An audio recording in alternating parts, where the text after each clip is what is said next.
One day I finally decided to put my foot down and I was like, I literally cannot take this anymore, cut them off.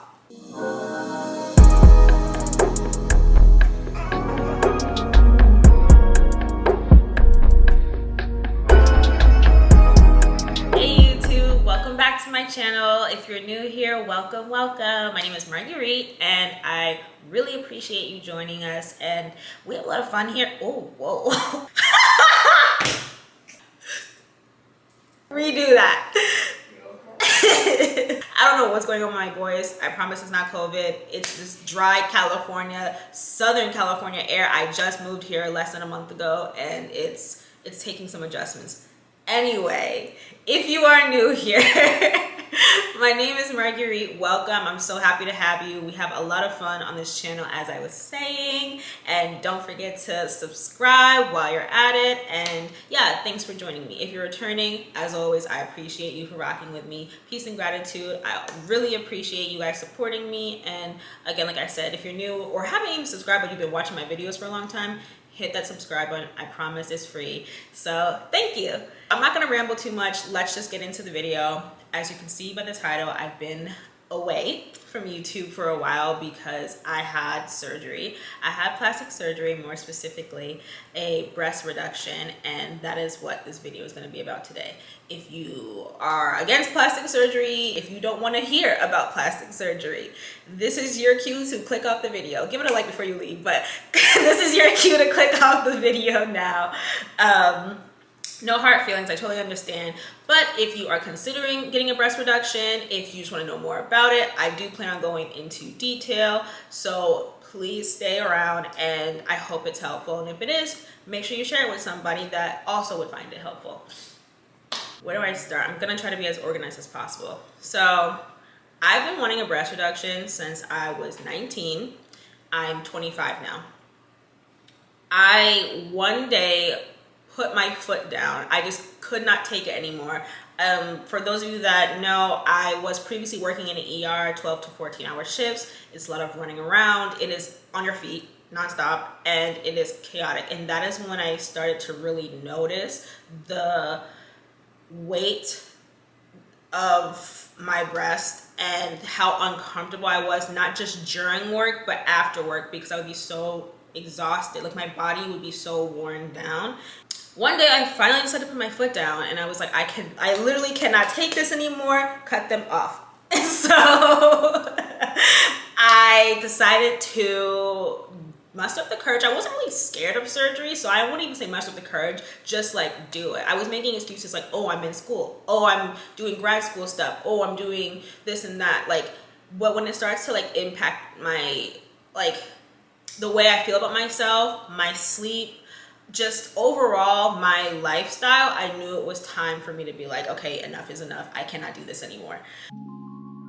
How I went about it, I do want to say that it is important to pick your surgeon based upon real life reviews from people that you personally know or people that you can personally have a conversation with, or at least hear their accounts of working with this particular surgeon, or just something more personal than like a surgeon that you saw on Instagram that everybody goes to. That is not really doing your research. I know everyone says do your research before you do plastic surgery and this and that, and that's important. It really is. And I highly suggest that you look as deep into things as you possibly can when deciding who you want to go with. And I actually had a surgeon recommend a surgeon that I had a consultation with, and then he was like, you know who's the boss at these surgeries? The person who does them better than I do, because he does them all the time and he's fantastic. This guy, and that is who I want to go into. So it was like a surgeon that recommended a surgeon that recommended another surgeon. And so I just felt really comfortable because where I was in Miami, this doctor was the best at this particular procedure that I was looking to get, which was a breast reduction. I'm not gonna put his name out there because I don't know if he would appreciate being mentioned in this video. It's gonna be a good review, but I just didn't get his permission. But if you DM me or private message me, I'll be happy to have a more personal conversation if someone's really interested and in the Miami area. But I did have my surgery done at U Health. So for a timeline for you guys, I had my first consultation with the surgeon that I picked September 1st, 2021. It got approved by insurance October 25th, 2021. I will go more into detail about it getting approved by insurance, don't worry. And then my actual surgery day, the day I had surgery, was February 17th, 2022. So from September of the previous year to February of this year, that was the whole timeline. I didn't think that it was gonna be that long, but just that's the day that wound up working out, and I'm grateful because I know some people have to end up waiting like far longer than that. So I didn't mind, and also like those months flew by. It was like the holiday season and everything like that. So, and I also didn't really want to be down like recovery wise during the holiday season. So I'm kind of glad I skipped over the holiday season, and I got it done 2 weeks before my 25th birthday. I really wanted this breast reduction before I turned 25, and it was literally like the wire, down to the wire. So I was really happy about that. So when I go to the consultation, I just want to say, a lot of people say, oh, it just matters like the cost, or it just matters like, you know, the surgeon's technique. No, it matters who the surgeon is as a person, and I really believe that. I think that my level of comfortability, my level of transparency, and my level of honesty with the surgeon, and his level of honesty with me and transparency, and just he genuinely cared about how I felt, how I was feeling, my expectations, and he listened to me, and that is a really big deal. And on the flip side of that, that's a very red flag. If you go to a consultation and the surgeon is like aloof, talking over you, not listening to you, doesn't want to really hear your requests or your expectations, or doesn't ask you about them, that I would say is a red flag. And so when I went to my consultation, I was very, very happy to feel comfortable and heard and listened to. And I knew that I was making the right choice. Basically, to kind of summarize the consultation process, he had pictures taken of me, of my breasts as they currently were, my weight.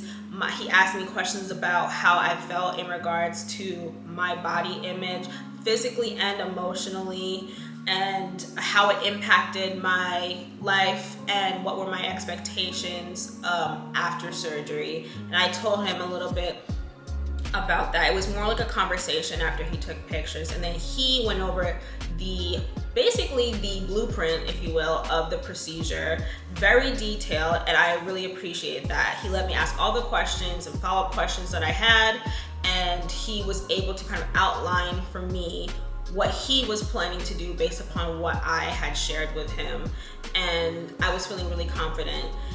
Now, getting my insurance to cover the surgery. This is like the thing that I know everybody wants to know, because it is a hassle for a lot of people. It is just, listen, let me say this. If you have insurance, health insurance, and you can get insurance to pay for this surgery, then have them pay for it. This is like medically indicated, at least in my circumstance. It was medically indicated. I was uncomfortable. My breasts were just ginormous for my body. I'm only 5 feet. I don't weigh a ton. I have a pretty small stature, and I had like huge, like ginormous breasts. Like one of my bra sizes was, I'm pretty sure, a G cup, and right now, currently post surgery, I'm a C.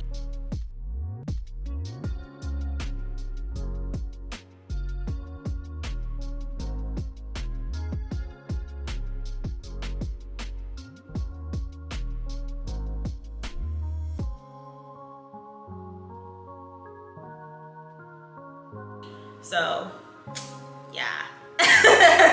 As you guys can see, it's a very big difference.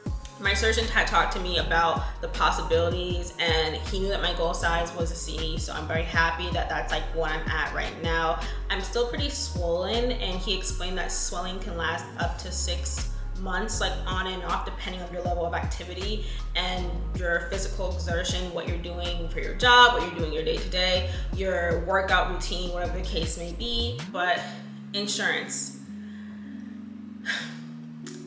he wrote the most compelling letter to insurance that one could imagine, and I really feel like that made a difference in my surgery getting approved so quickly. And I'm sharing this tip with you guys because I think it's important. How your surgeon writes the letter to insurance for it to be approved and you don't have to pay anything or very minimal or like a small copay, it matters how the letter is written and how it is formulated. And that's based upon what you tell him or her, and then also how it's crafted. And he made a very compelling argument, if you will, or statement as to why I was the perfect candidate for a breast reduction. And so I think when it comes to picking your surgeon, that is a very big deal if you plan on having it covered by insurance. In terms of actually what I end up paying, I will be frank with you, it was about 95% covered by insurance and about 5% left for me to pay. A very minimal amount compared to the entire price and all the expenses of the surgery. So I would say I was left with about 5% of the cost, and insurance covered the rest. Very small amount, and I am so grateful. My copay was small, and I am just really, really grateful for that because I know this surgery, well, for me, has been life-changing and it's expensive. So I'm just really grateful for that. And I know some people have to do like rehab or lose weight or do other things before their insurance approves it. Like they send them kind of back to the drawing board, and that's frustrating. So I'm glad I wasn't put in that position. And yeah, so we scheduled the surgery date for February 17th, and now it's just like a waiting game. The piece of advice that I'm going to recommend to you guys is that when you schedule your surgery date, you know your surgery is coming up. Get in shape if you are not already in shape. It will just benefit you in the long run. If you are already active, if you are already healthy, if you are already have a good diet, a good like physical type of workout activity routine, keep up with that. Don't do anything differently. Keep up with it. I made sure to keep up with I made sure to even go a little bit harder because I knew I could do a little bit better in that area. And so I made sure to really keep up with how I was moving my body up until the surgery day, because it makes for an easier recovery. Your body is in better shape for surgery, and also it logistically comes down to size. When you lose weight, or at least for me, when I would lose weight, I would lose some weight in my chest, but mostly other areas of my body. And so I wanted to kind of be as close to my goal body type as possible before surgery, so the results would be more accurate to how I wanted them to be. I didn't want to go into surgery knowing I wanted to lose like 20 pounds or something like that. Like that would have not, to me, the results would have looked funny if that were the case, just because then you go on your weight loss journey. It's kind of backwards. So I suggest losing the weight, keeping active, and doing what you have to do before surgery, so your body has an easier time recovering, your body has an easier time in surgery, and then also you look the way that you want to look post-surgery already, and all you have to do is like maintain your physical fitness. So that would be my tip for you in terms of getting approved for insurance, preparing for surgery, and keeping up with the things you're supposed to be doing.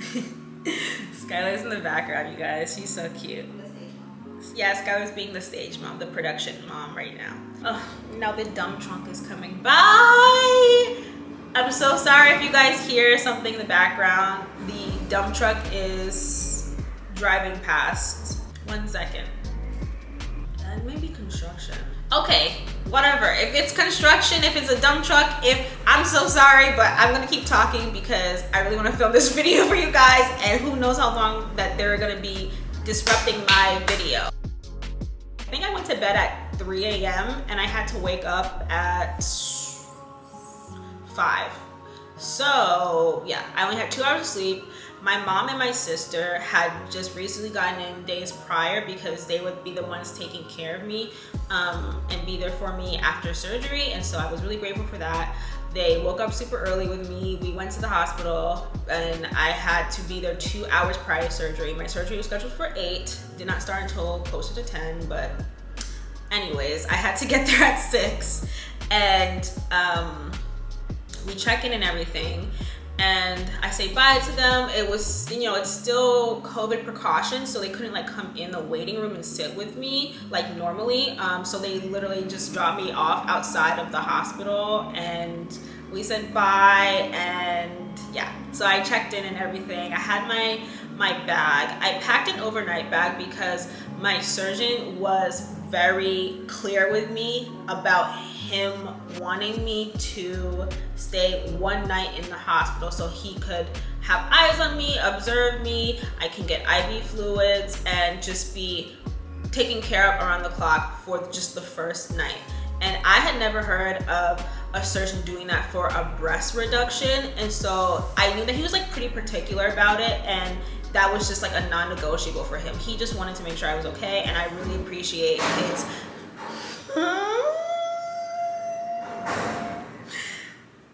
what is this banging and clanging? Like, is it that serious? And now this beeping.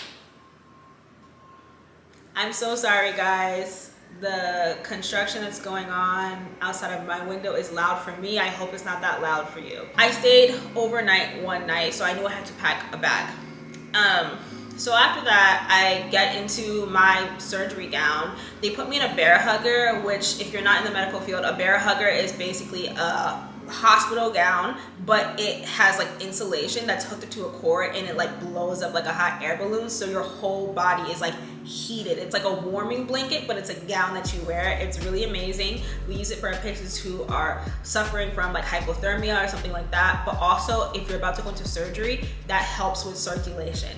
So yeah, they put an IV in not one of my hands, but both of my hands, like here and here. Anesthesia wanted it that way, so yeah. We took pictures right before I went on the operating table. Took pictures of my chest. My surgeon came in and drew like the markings all over my chest, and just did the measurements again, because as he made the joke, measure twice, cut once, and I said, today's the day, you better stick to that rule, because we are not playing around. And he's so funny. And yeah, he's just great. And I spoke to him, his resident, I spoke to the anesthesiology team, and everyone was very cool. And my nurse was really nice. My surgical nurse, she was awesome. And I felt really comfortable. So they took my stuff, and my mom was the emergency contact, so they had her number for when I would get out of surgery. And yeah, we went into surgery. I laid down on the table. The anesthesiologist was talking to me like by my head, and he was like, yeah, I'm right here, I'll be here the whole time, like watching you, whatever, while they're doing the surgery. And they said, are you ready? And I was like, yeah. And they put the mask over my face, and that's literally all I remember. That's literally all I remember. I don't remember anything else, which I'm glad about, because the surgery was starting. And yeah, I literally was out like a light. I did not count down. I did not think of like counting sheep. I didn't do anything like I said I was gonna do to myself. I literally was just like, I was done. And then the next thing I remember is me waking up, and I like tried to sit up, and two people pushed me back down. Not like hard, but they were like, you can't sit up, don't sit up, don't sit up. And it was the nurses. I had recognized their voices, and I opened my eyes, and they were like, hi Marguerite, we're all done, you're all done. And they were like unpacking me from the anesthesia.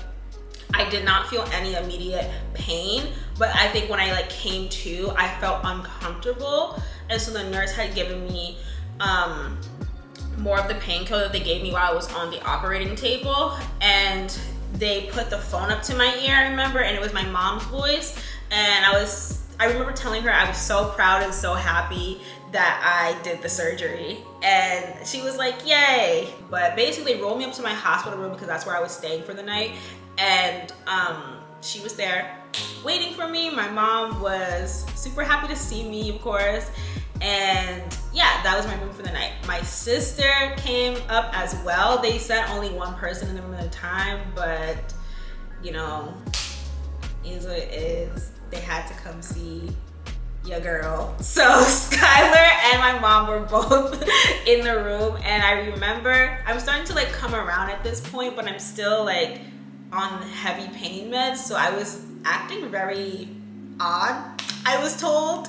And I remember my sister trying to feed me food, lobster ravioli, because it's one of my favorites. And the closer she was getting with the ravioli, I started getting really scared. And I don't know. I was just scared of ravioli, and she was bringing it forward, and I was like backing away. Long story short, I was just scared of ravioli. I don't know, it's like the only weird or funny thing. I was scared of ravioli after surgery. And Skylar said I was quiet. I can be a motor mouth, and Skylar said I was pretty quiet after surgery, which is really not like me. So it really must have been like, I just must have been out of it. And to be afraid of lobster ravioli, who's scared of lobster ravioli? Like, I didn't feel anything much because I was on heavy pain medication. My blood pressure was really low, like scarily low, so they were keeping an eye on that. But the thing that stuck out to me as being the most uncomfortable, I didn't feel my chest. I didn't feel anything in regards to like the incisions, my breast. I just looked down and I saw that they were smaller, and I was so happy. I was like, woo-hoo! Like, I wanted to dance in the aisles. Obviously, I couldn't, but that's how I felt. I was so happy. I couldn't feel them, obviously, because everything's numb. You're on heavy pain medication, but I just knew that he did a good job, and that made me elated. The thing that stuck out to me as being the most uncomfortable thing was actually a side effect of the anesthesia. I think in combination with the pain medication, and that was the hot flashes. I remember trying to walk to the bathroom, and mom was helping me, and I just got hot. Like, my body felt like it was on fire. Like someone was like, I was in a furnace, and I just start profusely sweating. Like, my upper lip had like sweat beads on it. My gown was getting like soaked at the top because I was so sweaty and hot, and the air was on in the room. And I was looking around like, is anyone else hot? And they were saying no. And then I got lightheaded. Like, I closed my eyes because I was like, ooh, like I was just very like woozy. I didn't know what was going on, a little bit disoriented, and that was just a hot flash. And as fast as it came, it went. It was like unlike anything I had experienced. So if you guys are familiar with hot flashes, okay, maybe you might not feel as scared by it, but for someone who had never experienced hot flashes before, that was very scary, and that was a side effect of the anesthesia. Be prepared for that if you have never experienced hot flashes, but it may not happen to you. Everybody's different. So I spent the night in the hospital. I had an IV, and I had leg compressors on to keep my legs massaged and keep the blood circulating well. And I had a night nurse. They were both very nice, and I went home the next day, and that was it in terms of my stint at the hospital. They sent me home with painkillers, like heavy painkillers like Oxy and extra strength Tylenol, and I did not want to take any of it, and I did not take any of it because I just wanted to get through my surgery recovery without taking narcotics, and I just felt like I didn't need them. I trusted my body to heal itself and manage the pain accordingly, and I just trusted that I was going to get through whatever level of pain I was feeling once the drugs that they gave me through the IV during surgery and right after wore off. And when I was at home, like, I told myself I was not going to take any narcotics, and I didn't. If you have to, if you really cannot manage pain like that, then that's okay too. Everyone's different. I just knew like what I felt like was best for me, so that's what I chose to do. And I just took like baby Tylenol. So maybe first 5 days after that, I did not take any Tylenol. And yeah, I think that it was manageable for me, and I stayed on top of my fluids. I was drinking Gatorade and tea and water, and I was getting a lot of rest, and I was sleeping a lot the first couple of days, and I finally started to feel like myself because the anesthesia and the drugs were out of my system by day 3, maybe. Would you say day 3? 4? Okay, Skylar, the person one of the people who's taking care of me, my twin sister, I'm so grateful and thankful. She said that I was completely back to myself day 4. So we'll go with that. Because before I was kind of like quiet and a little bit in a daze and not really like there, but that's just how drugs affected me. This is also my first surgery ever. Everyone's different, like I said, but that was me. My breasts were very swollen, very hard, and very high. Like literally like sitting like at my collarbone basically. And they were huge, but it was just swelling. And I had drains, one on each side. And then I obviously had like gauze, and I had a surgical bra that they put me in immediately after surgery. I'm sorry I didn't say that earlier. I woke up in the surgical bra. They put the surgical bra on me while I was still on the operating table. That bra has to be wore 24 hours of the day, they say, but you can take it off obviously when you shower, but then you have to put it immediately back on. I had stitches. I had they're buried, so they're internal stitches and they dissolve. And yeah, I had gauze. Everything was bandaged up, but I could look down and see just the kind of result that I really wanted, even with the like swelling around them. And so I continued to recover at home. I was not working or doing anything at the time except just getting better. I could not raise my arms above my trick was to keep my elbows to my side. So like this, like literally like T-Rex arms. Like you could not raise your arms. They even tell you not to really do this because it pulls, and that is not good at all. I did that by accident, like day 8, and it was uncomfortable. You're supposed to keep your arms by your side for the first 2 weeks. So if you don't have anyone to help you, which I think is a really bad idea, you should get anyone you can to help you and take care of you. Your friends, your sister, a parent, like whoever, a sibling, whatever. Get the stuff that is on high shelves, get that down before surgery if you think you're gonna have to try to get it yourself, because you will not be able to reach up above like this much. Now I can do like everything and reach up and all over the place, but right after surgery, you won't be able to do that. Even eating, I had to like scoot really close to the table and then eat like this, or my sister would like feed it to me, because that you can't do anything with your arms. You have to really make sure your core strength and your legs are on point.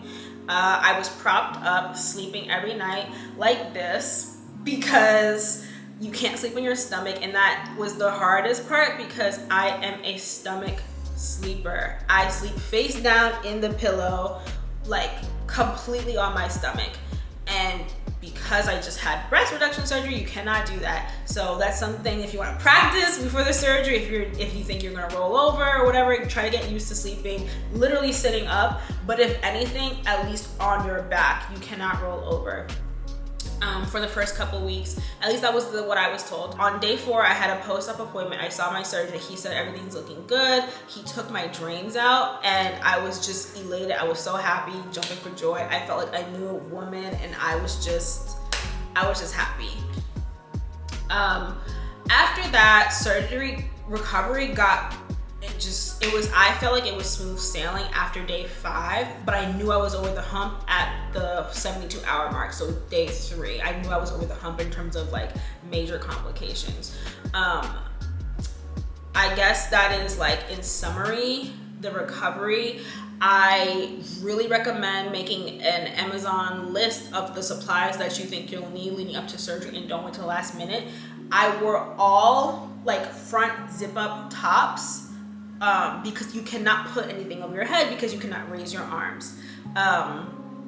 So make sure you have like zip up tops, things that you can put on like this rather than having to like put them over your head. I recommend getting a husband type bolster pillow. They're called husband or boyfriend pillows, or like a pregnancy pillow. I needed a pregnancy pillow anyway because my sister and I are doulas. Check out Lyric Doula Therapy on Instagram. I'll put the information here as a sidebar. We're doulas. I needed a pregnancy pillow for my clients in the future anyway to borrow if they needed one. So I got a pregnancy pillow. Those things are the truth. I get why pregnant people love them. I'm keeping mine forever. And yeah, that came in clutch during surgery recovery. So if you need a pregnancy pillow, or if you're thinking about getting one, get one anyway, but especially if you're gonna have surgery, because you're gonna have to sit up. That was basically the bulk of what I have to share about the recovery. Make sure you're feeding your body with good foods, good warm foods. Do not have a junk diet post-surgery. That's not going to help your recovery. I was taking my vitamins, vitamin C, and just staying on top of my diet, eating a lot of dark leafy greens. Like, I was really on top of what I needed to be doing, because even after surgery, your body is just gone through something traumatic. It's been cut up or tugged and stitched back together. You need to really take care of it and make the compassionate choices for your body. I know cooking is like the last thing you want to think about during surgery recovery, and so luckily again I had my mom and my sister who did most of the cooking. If not, we ordered something that was not fast food typically until I think like the first week or something like that, but we ate pretty healthy, and I was grateful for that, and I didn't have to do much cooking. If I wanted to make like tea or oatmeal or eggs, then maybe I made it myself, but most of the cooking was done by them, and I'm grateful for that. The rule for some people in terms of moving around and walking around and then showering is different that I've heard. My surgeon said that I could shower after the first night, but I was in the hospital for the first night, so I was gonna use the hospital shower anyway, so I came home and took a shower, and I just couldn't front face like the water until the following day. Then I could start getting like the incisions and stuff wet. Physical activity wise, you can do walking around. I recommend walking around. It'll make you feel better, as long as you're not putting your arms up by your head, which my mom had to keep reminding me about. I think that you should be good, but really just ask your surgeon for clarification and what they personally recommend. Yeah, so I think that's what I have to share in terms of recovery. I'm sorry if there's something I missed. This is such a detailed, long process. Today, I'm at 9 weeks post-op. Let me like stand up and show you guys. So this is what my breasts look like now. I am a 36C. And in small, medium, and large, I am a small. Sports bra wise, I have to wear a sports bra for the first, I think, 10 weeks, but I'm not completely sure. Underwire bras are a no-go. I wore a surgical bra for the first 2 weeks that they gave me, and then you can switch over to a regular sports bra after that, and I think that's for like a total of like 10 weeks. So I'm starting to be like getting back to normal bras. I'm wearing no bra right now because I'm trying to show you guys what I look like in like the most transparent way as possible. That's why I'm not wearing a bra right now, and I'm gonna put one on after this video. I sleep with a bra on, and I just try my best to follow my surgeon's instructions for what it is that I'm supposed to be doing. And yeah, I can say that I'm much happier. I do not have any neck, back, shoulder pain. I can sleep far more comfortably. I feel way more confident in clothes. I'm so much more happy about how I look, happy about myself. I'm confident when I am going out, when I'm engaging with people, and just when I look in the mirror. So I think if you're thinking about doing the surgery, you have to do it for you first and foremost. Don't do it for anybody else, do it for you, and you will see how your life changes. And I'm super happy with my results. Like I mentioned, I think one of my bras was a G cup. It was like a ginormous bra, and now I can go braless or wear my goal size bra, which is a C. And I'm so grateful. I am so grateful and so thankful. So this is your sign to book that consultation, get it cleared by insurance if you are thinking about getting breast reduction. I promise you, sis, it will change your life, and just go for it. Do your research, do what you gotta do, and go for it. You'll be so happy that you did it. So if you are thinking about having a breast reduction, if you are thinking about having this surgery in the near future, if it's already booked, if you just have more questions, I'm sure there's something I missed. This is such a detailed process. Maybe I'll do a follow-up video to this, but please let me know. I'm more than happy to answer your questions in the comments. Share with each other if you recently had a breast reduction. How are you doing? How is it going? I have recommendations on scar treatment and what I'm doing for taking care of my scars that are pretty much gone away. I know that sounds crazy, but I can get into that in another video if you guys would like. And yeah, thank you so much for tuning in and kind of just sharing in this space, because I do try to be more vulnerable and transparent on my channel. Since revamping it, it's important to me that I am moving and sharing in the spirit of honesty and trust, and just documenting my very real life experiences. And if someone else can learn from that or relate to it, then I'm happy. So thank you guys so much for watching my video.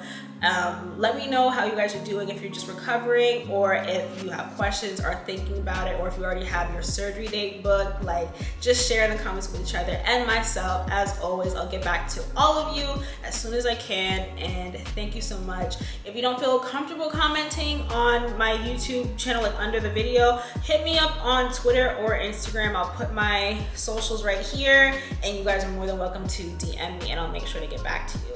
So thank you guys for watching. A part 2 will be coming soon based upon what you guys want to know more about or in detail.